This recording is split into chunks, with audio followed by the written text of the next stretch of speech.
La historia de Nicolás. Nicolás era un niño particular. Al poco de nacer, mientras los demás bebés pasaban el tiempo en los brazos de sus madres, él ya se ponía en pie. También parecía muy sensible, pues observaba todo con un extraño detenimiento, como si quisiera comprender todas las cosas que le rodeaban.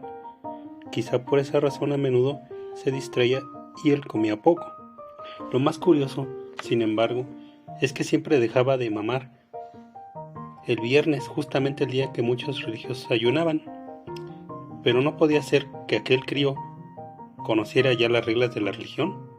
Sus padres estaban muy orgullosos de él, de modo que cuando se hizo un muchacho, lo llevaron a estudiar a un importante monasterio de Mira en Turquía.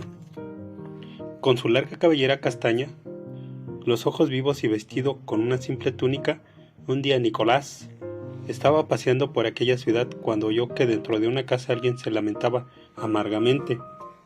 Se acercó a una ventana y miró hacia el interior. En una habitación, con apenas una mesa y una silla media rota, un viejo alfarero hablaba con sus 3 hijas.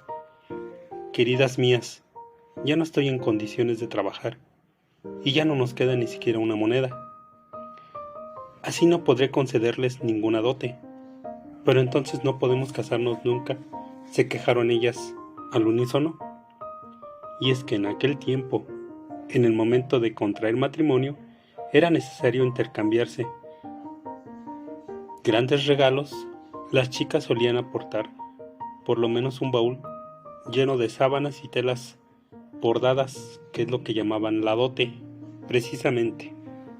Nicolás se detuvo un momento para reflexionar, con la espalda apoyada en la pared, aplastado como una lagartija para no ser descubierto. Debo hacer algo para ayudar a esta familia, pensó.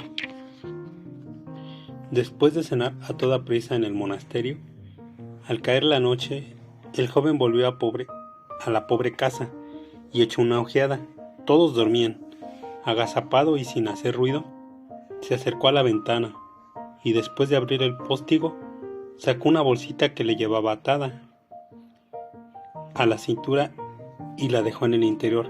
Inmediatamente, con el mismo sigilo que antes, regresó a su monasterio.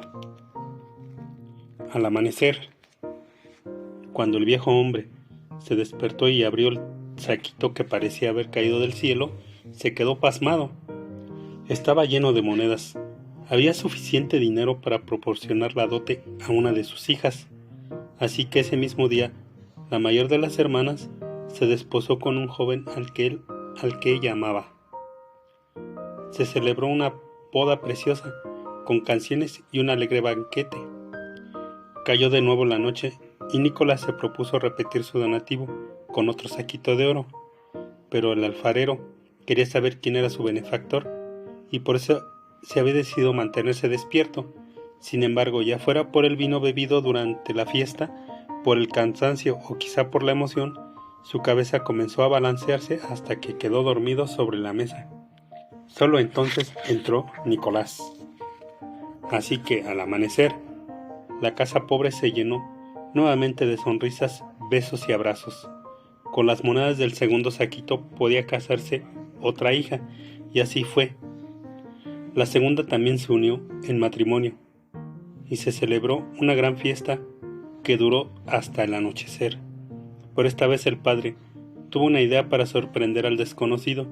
Se ató un cordón a la muñeca y lo anudó al postigo de la ventana, de tal modo que cuando Nicolás lo movió para entrar al tercer saquito, el cordón tiró de la muñeca del anciano, que roncaba sobre una silla. «¡Al fin te conozco!», exclamó el alfarero. Nada de despertarse, sobresaltado. «Dime cómo te llamas, te lo ruego». «Soy Nicolás», contestó él, y se alejó rápidamente.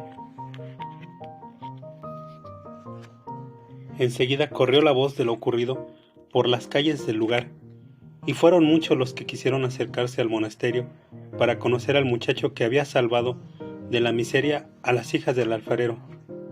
Poco a poco, el monje Nicolás se convirtió en una persona famosa, querida y venerada por su generosidad, tanto que fue nombrado obispo.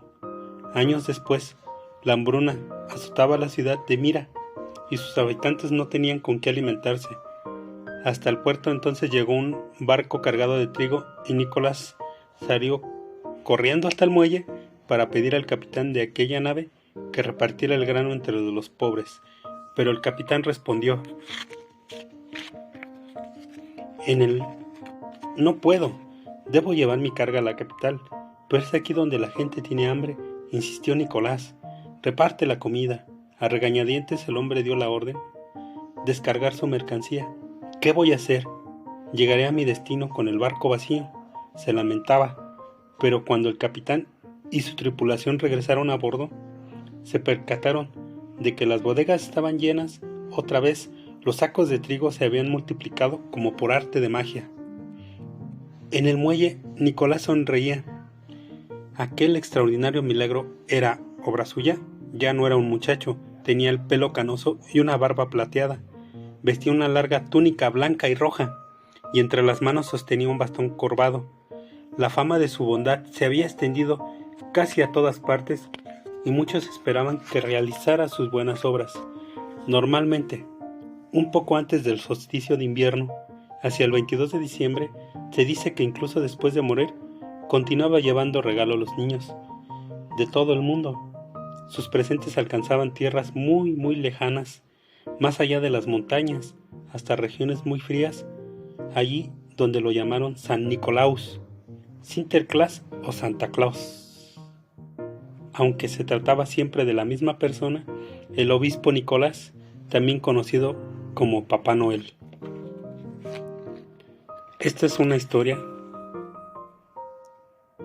sobre el personaje principal de la Navidad, o de los más conocidos de la Navidad, llamado Santa Claus, de cómo fueron sus inicios y sobre todo cómo él nos llena de alegría y de magia en esta Navidad. Espero les haya gustado este cuento, la historia de Nicolás, sacado del libro Las historias más bellas de Papá Noel, de Lorenza Singoli, de Editorial Gribaudo. Gracias y buenas noches.